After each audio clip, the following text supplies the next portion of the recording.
Retour sur le plateau de l'Africa Newsroom pour cette deuxième partie de l'émission. Nos éditorialistes sont toujours avec nous, Lucien Pambou et François Nengoué. Et tout au long de cette semaine, nous évoquons dans nos dossiers spéciaux d'entre-deux tours de l'élection présidentielle française du 6 mai. Ce mardi, nous allons nous intéresser à la justice française par le biais d'une affaire en cours, celle des biens mal acquis.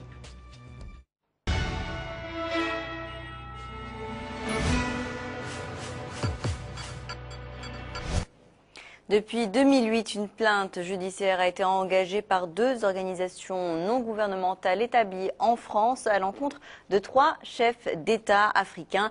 Un démêlé judiciaire qui a entraîné la perquisition d'un hôtel particulier appartenant à la Guinée équatoriale et la saisie des biens du ministre de l'Agriculture, Théodorine Nguema Obiang Mangué. Selon l'avocat de la défense, la justice française a outrepassé ses droits en pénétrant dans un établissement diplomatique, ce que refute la partie plaignante. Quelles conséquences cette affaire risque-t-elle d'entraîner dans les rapports entre la France et les pays africains? Élément de réponse avec ce reportage de Myriam Selam.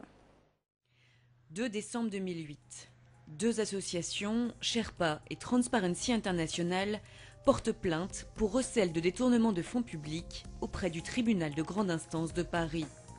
Elles visent 3 chefs d'État africains et leur entourage. Denis Sassou Nguesso de la République du Congo, Omar Bongo de la République du Gabon et Théodoro Obiang Nguema de la République de Guinée équatoriale. Le chef d'accusation, les conditions d'acquisition d'un important patrimoine mobilier et immobilier en France. L'affaire, qui sera surnommée l'affaire des biens mal acquis, va connaître une saga juridique et médiatique qui va trouver son point d'orgue lors de la perquisition de biens dans un immeuble appartenant à la Guinée équatoriale. Une perquisition qui aura de lourdes conséquences, notamment dans les relations entre la France et la Guinée équatoriale. Pourquoi cette affaire cristallise autant de tensions?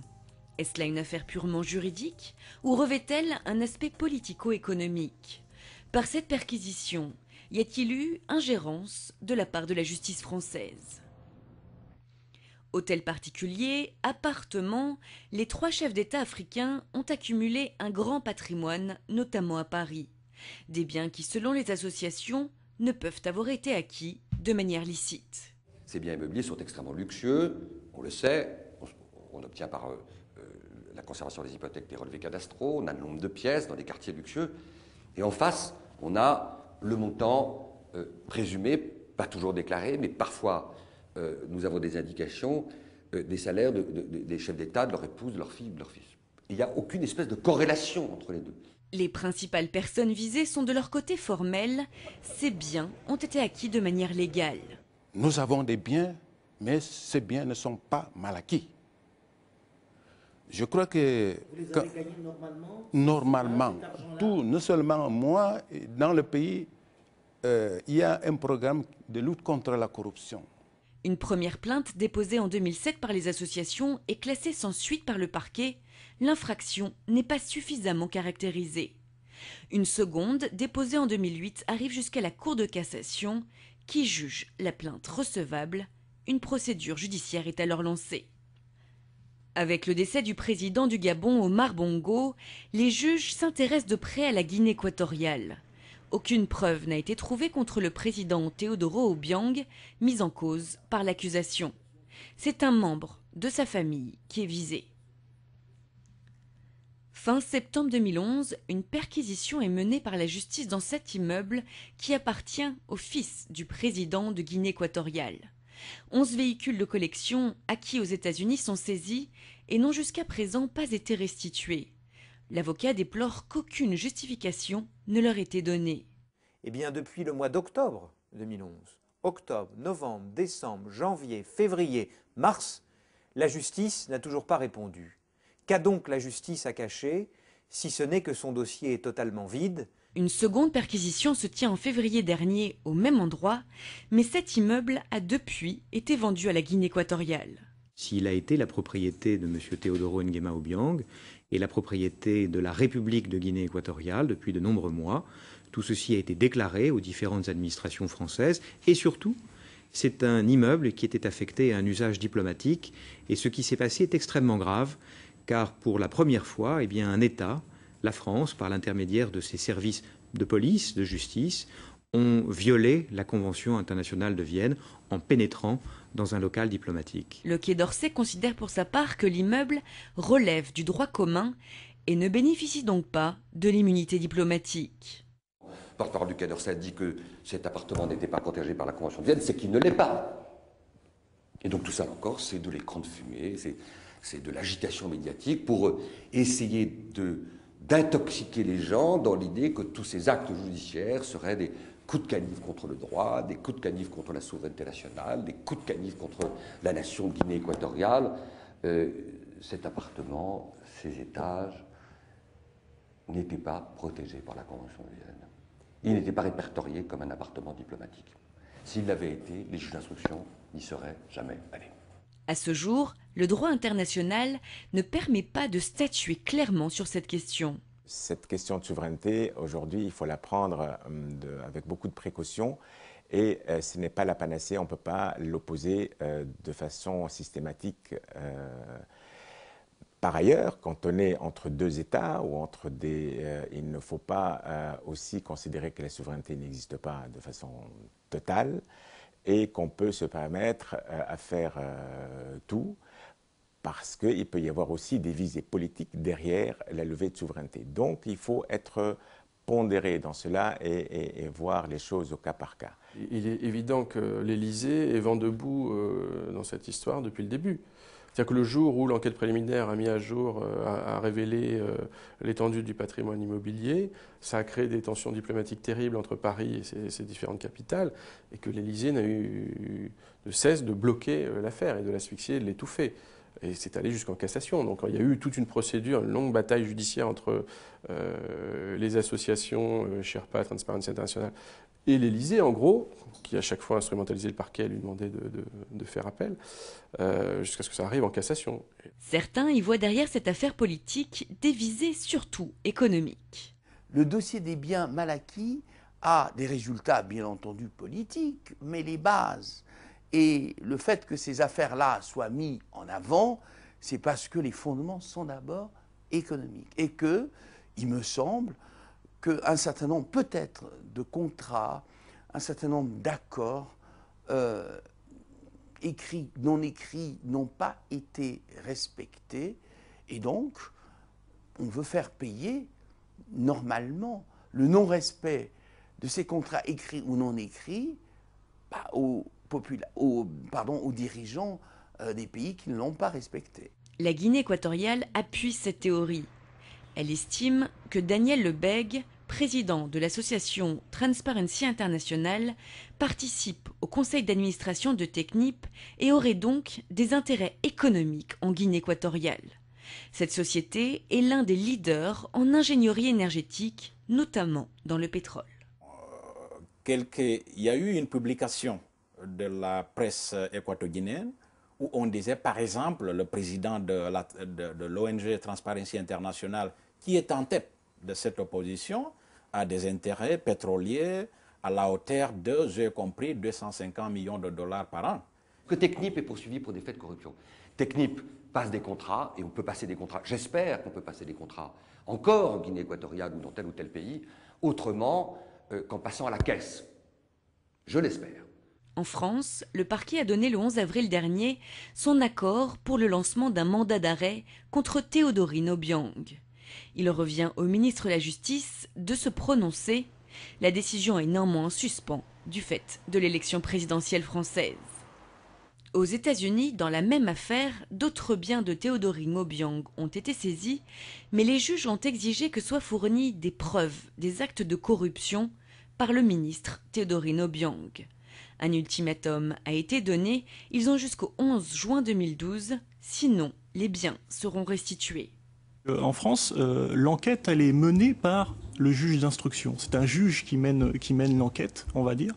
Et donc, à partir de là, il prend des décisions qui sont absolument pas contradictoires, comme c'est le cas aux États-Unis. On voit là, il y a une saisie qui doit se faire par le gouvernement. Il y a une décision de justice et on débat contradictoirement des arguments les uns les autres. C'est pas du tout le cas en France. La justice américaine met en lumière la complexité du dossier des biens mal acquis. La dépendance du parquet français envers le ministre de la Justice peut poser certaines questions. Nombreux sont les juristes à réclamer une cour pénale internationale pour éviter tout intérêt, qu'il soit politique ou économique, une juridiction qui permettrait d'impliquer les populations africaines, jusqu'ici écartées de la procédure et pourtant principales concernées par l'affaire. Lucien, est-ce qu'on peut parler d'acharnement de la part de ces ONG alors qu'une première plainte déposée en 2007 n'a pas abouti? Écoutez, Khadija, d'abord, c'est ni Sherpa ni Transparency International qui ont mis l'affaire des biens mal acquis en évidence. C'est le CCFD, Terre d'Asile, c'est le Comité catholique pour la lutte contre la faim et pour le développement qui, donc, seulement effectivement... cette plainte a été déposée par les deux ONG. Bien entendu, pas deux ONG qui ont profité de cette situation. Quel est le véritable problème? C'est qu'on reproche à certains chefs d'État, il faut les citer puisqu'ils sont cités, à savoir Teodoro Obiang Nguema Bazogo, à savoir Denis Sassou Nguesso du Congo-Brazzaville et M. Bongo du Gabon, Omar Ali Bongo du Gabon. Bien. La question fondamentale est la suivante. Sur la base du droit, raisonnant sur la base du droit et non pas sous l'effet de l'émotion, de la pression, on reproche à ces responsables politiques d'avoir détourné des fonds publics pour s'enrichir, acquérir des biens. Ce qu'on a envie de dire sous la base simplement du droit et non pas du sentiment personnel, il faut que ceux qui accusent apportent des preuves concrètes. Preuves concrètes de quelle façon? À la fois la sortie des fonds du Trésor et du chemin suivi par ces fonds qui sont sortis vers les paradis fiscaux et judiciaires.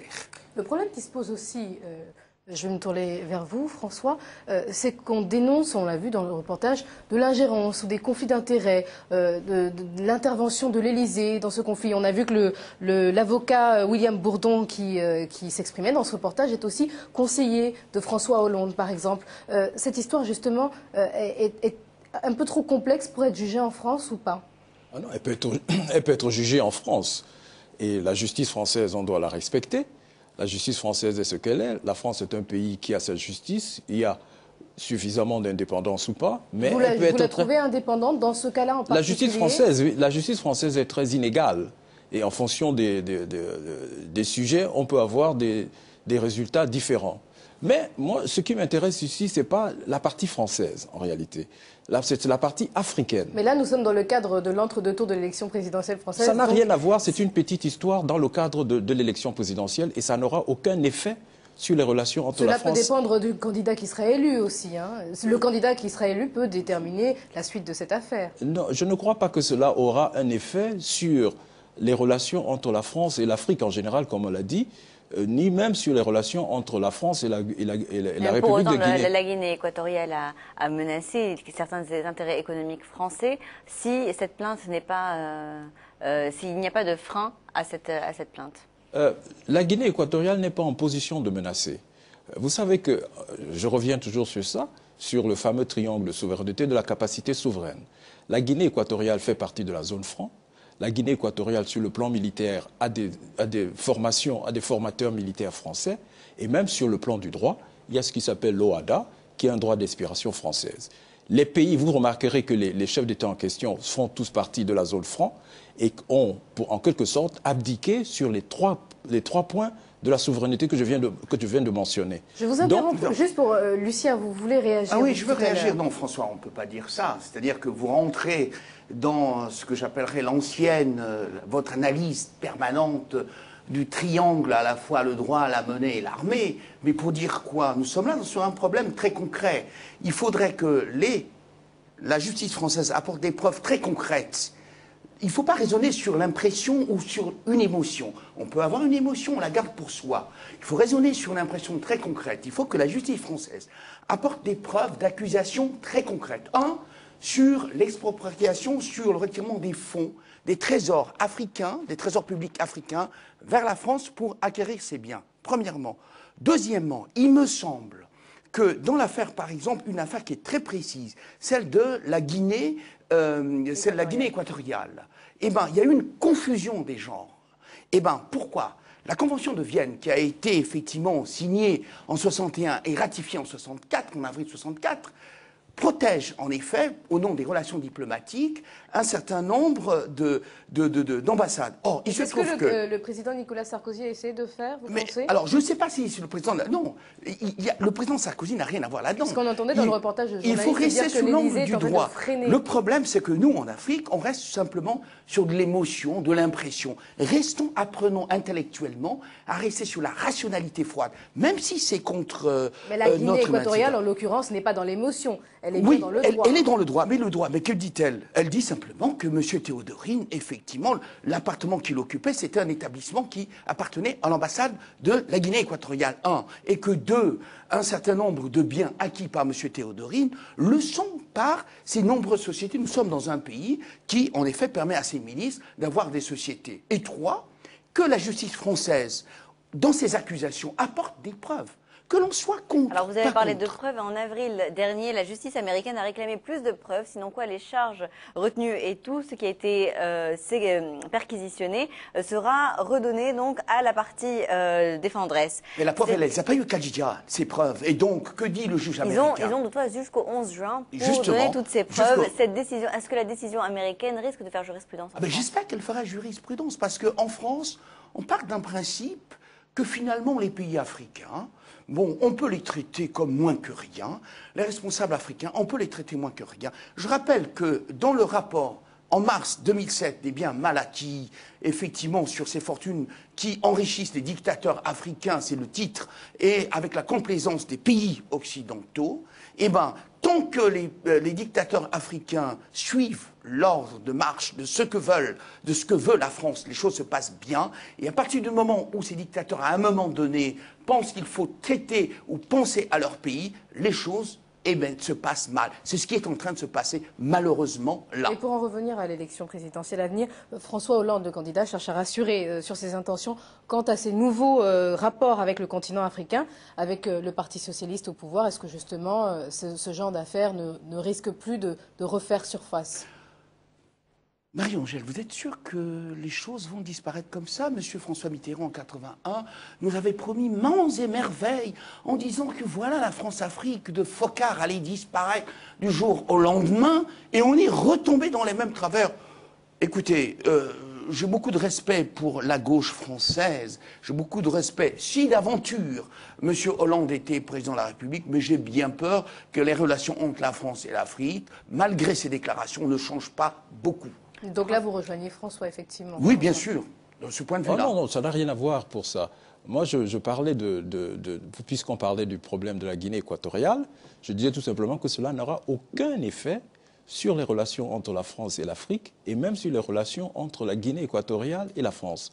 La Guinée équatoriale n'est pas en mesure d'exercer une action vis-à-vis de la France. Ah si, elle l'a fait, le procureur général de Guinée équatoriale, en tout cas, ce n'était pas vis-à-vis de la France, mais vis-à-vis de Transparency International, qui est quand même lié justement à toute cette affaire qui est un peu à l'origine de cette affaire. À quel effet? Encore une fois, la justice française fait son travail. Il faut laisser la justice française faire son travail. Les partis ont des moyens de se défendre. Et enfin, il y a quelque chose qu'on doit se poser comme question. Je me rappelle que Obama est arrivé à Paris. Obama est resté à l'ambassade des États-Unis. C'est le président de l'État le plus puissant. Et il a dîné, nous dit-on, dans un restaurant. Il a dépensé 76 €. Alors, à cela, on peut se demander, est-ce qu'Obama a des propriétés en France? Et on peut se poser la question, est-ce que c'est vraiment nécessaire que des dirigeants africains aient des propriétés en France? Mais est-ce aussi nécessaire que des dirigeants qataris, peu importe certains pays du Moyen-Orient, aient de grandes propriétés en France et ne soient pas pointés du doigt et ne soient pas visés par la justice? Je pense qu'il est temps de faire malheureusement un rappel. Avant de conclure, pourquoi on vise toujours, François, les dirigeants africains? Parce qu'ils sont incapables de se défendre. Il y a les Qataris, il y a les Japonais, il y a d'autres qui trichent, il y a Marcos, il y a d'autres qui trichent. Pourquoi simplement les dirigeants africains?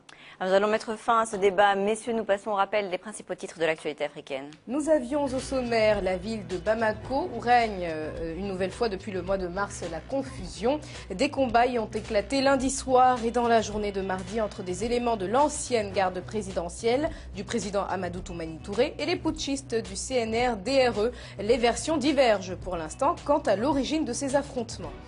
Et en Algérie, le Front des forces socialistes, le FFS, serait en passe de signer son grand retour dans la vie politique. Cela faisait une quinzaine d'années qu'il ne participait à aucun scrutin, mais la donne devrait changer, selon les hauts cadres du parti, changer d'ici les législatives du 10 mai. L'Africa Newsroom marque une nouvelle pause. Restez avec nous à suivre l'actualité internationale et la chronique de Sandra Chiombo.